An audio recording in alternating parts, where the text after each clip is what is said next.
Hey guys, so in this video I want to share with you 4 different TMUX tips that I think you would enjoy. So the first one is copy mode. You know already that, if you want to copy some text, you can just select it and copy it, or depending on your terminal, sometimes if you just select, it just copies it. So with TMUX, there's this thing called copy mode. So let's look at this example. Here we have some dummy file, which is like a server log file, just to simulate this in like a real server environment.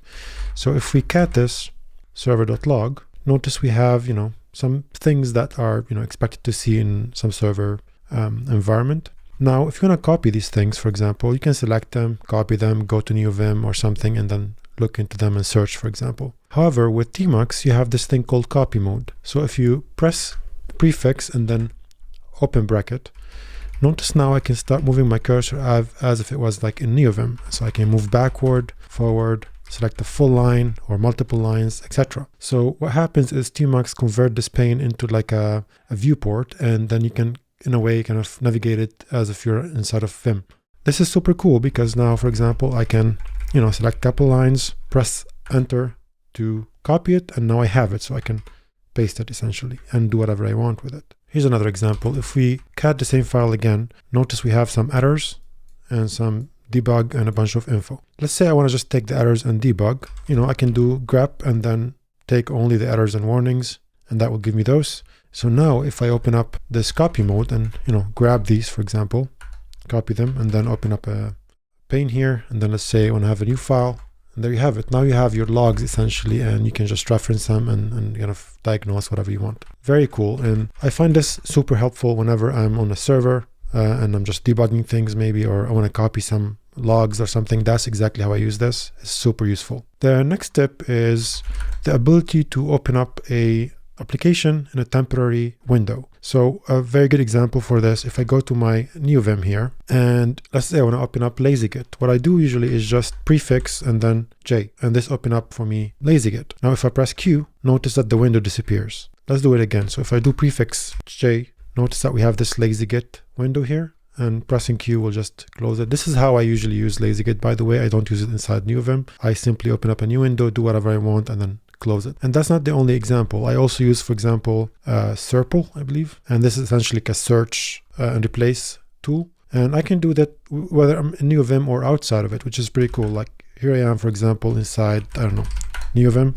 If I do prefix capital H, I can search and replace inside that file, which is sick, inside that like project, not just file. Let me show you how I do this actually. Let's go back here and let's open up TMUX. So the way I do this is through kind of this code here. So I bind, for example, whatever key I want to a new window, -n, and then put like the application I want to open, and then -c, the current path essentially, and then I just put the name of it. So it just creates essentially a new window with whatever title I want to give it and the application that wants to open. That's pretty much how I use this. So I have a couple applications that I use that for example, Glow for like markdown, opening markdown files, Serple for search and replace, and then LazyGit. Another tip that I also use with TMUX is searching for sessions and windows. I know there's some plugins for this that are really cool, but the way I solved this problem before I even discovered that there's some plugins, using these two things. So notice here we have this one, prefix E and prefix F. So prefix E allows me to essentially search between sessions, prefix F between windows. And the way I do this is just by calling list sessions, pass it through sed, and then run fzf on it, and then essentially call the switch client or switch window on it. I find this to be really easy, no plugins needed. It works every single time, and you don't need to maintain or do anything with it. It just works. All right, so the last tip I use is the ability to kind of run a command in a different window than the one I'm inside. So let's go to like this first one here. The way I do this is by calling send command. The syntax is as following. So if I do this, notice that it listed some stuff for me, right? So let's go back here. So we do send command and then -t, and then we put here like the session, and then essentially 2 here would be the window number, and then if you put dot and some other number, that would be the pane number, and then whatever command you want, and then followed by enter. Let me show you. If I split this and then show the numbers, see that this is number 2 on the right.